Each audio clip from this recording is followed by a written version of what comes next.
नमस्कार दोस्तों, स्वागत है आप सभी का मेरे चैनल सारिका की आवाज़ में। आज की कहानी का नाम है दगाबाज पति, जो दर्शाती है कि एक पति जब छोड़ के गया तो उसके परिवार को क्या क्या कष्ट सहना पड़ा।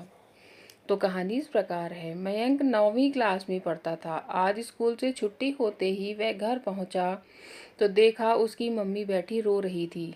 मयंक, मम्मी क्या बात है, आप क्यों रो रही हो? मयंक के पापा दिल्ली गए थे बिजनेस करने के लिए।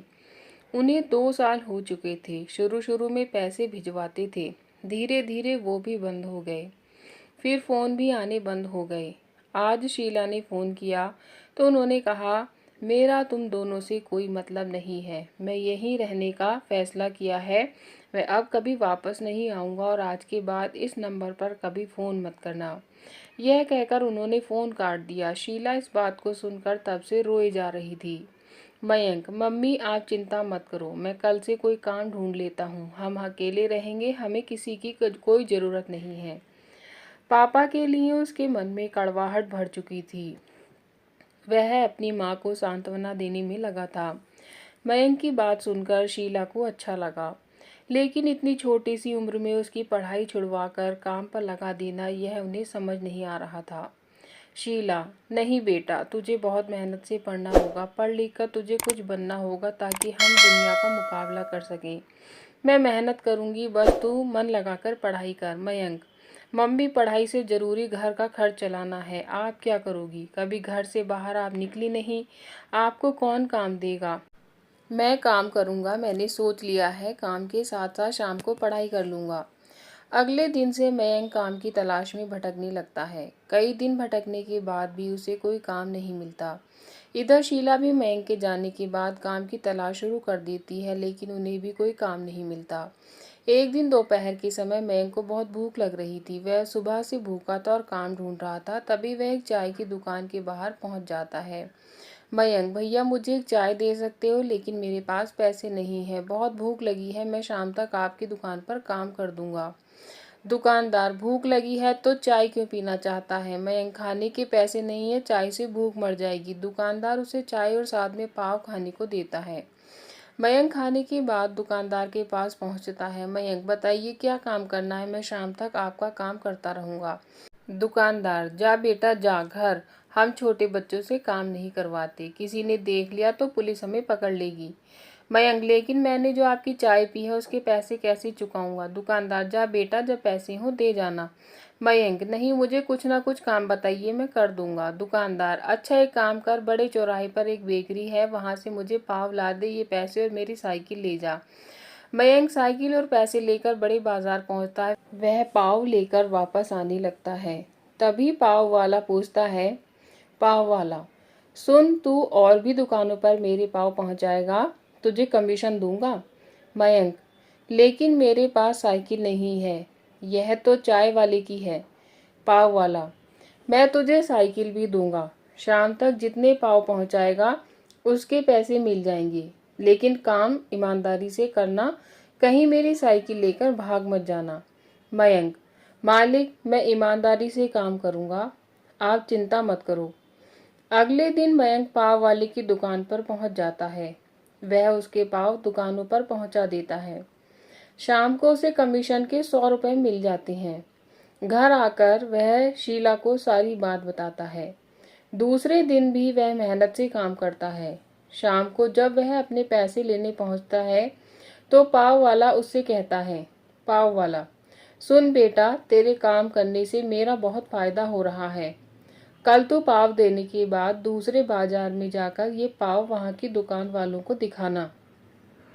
क्या पता वहां से ऑर्डर मिलने लगे। इससे मेरी भी कमाई होगी और तेरी भी। मयंक ऐसा ही करता है। धीरे धीरे उसका काम बढ़ने लगता है। इधर शीला को भी एक घर में खाना बनाने का काम मिल जाता है। दोनों माँ बेटे मेहनत से काम करने लगते हैं। इसी तरह समय बीत जाता है।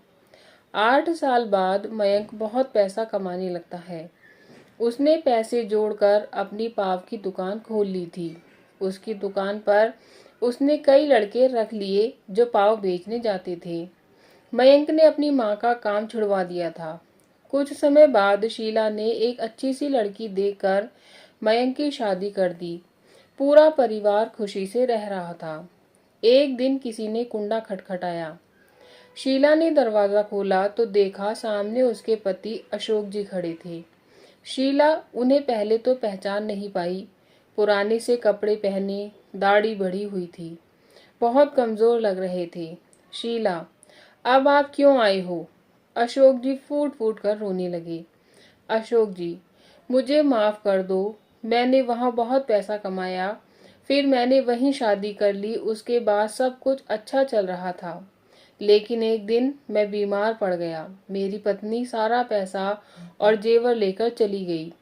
मैं अकेला बीमारी से लड़ता रहा। मेरी हालत ऐसी हो गई, अब न मेरे पास घर है, न खाने को रोटी, न पहनने को कपड़े। मैंने तुम लोगों के साथ बहुत बुरा किया, लेकिन अब मैं कहाँ जाऊं?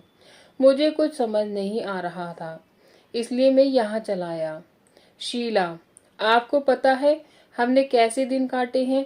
मयंक ने पढ़ाई छोड़कर दिन रात मेहनत की, तब जाकर कहीं यह सब बना पाया।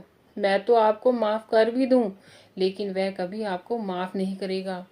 शाम को मयंक आया तो उसे सारी बात का पता लगा। मयंक, माँ, इनसे कहो यहाँ से चले जाएं, मुझे इनसे कोई मतलब नहीं है। शीला बैठी रो रही थी। उन्हें रोता देख मयंक ने कहा, मयंक, मम्मी, मैं आपको रोते नहीं देख सकता। ये बाहर वाले कमरे में रह सकते हैं, लेकिन हम लोगों से कोई मतलब नहीं होगा। आप इनका खाना वहीं पहुंचा देना। अशोक जी को बाहर के कमरे में ठहरा दिया जाता है, लेकिन घर का कोई सदस्य उनसे बात नहीं करता था। शीला उन्हें खाना दे आती थी। अशोक जी अपने किए पर पछता रहे थे। इधर मयंक ने उनसे सब रिश्ते तोड़ दिए थे। शीला चाहकर भी अपने पति की मदद नहीं कर सकती थी, क्योंकि उन्हें अपने बेटे के कष्ट नजर आते थे। एक दिन अशोक जी रात को सोए तो सुबह उठे नहीं। घर में मातम छा गया। मयंक ने अपने पिता को आखिरी विदाई दी, लेकिन उनके जाने का दुख केवल शीला को था। मयंक की जिंदगी से तो वे बहुत पहले चले गए थे। तो दोस्तों, ये थी दगाबाज पति की कहानी। यदि आपको कहानी पसंद आई हो तो वीडियो को लाइक कीजिए और मेरे चैनल को सब्सक्राइब कीजिए। मिलते हैं अगली कहानी में, तब तक के लिए take care and bye bye.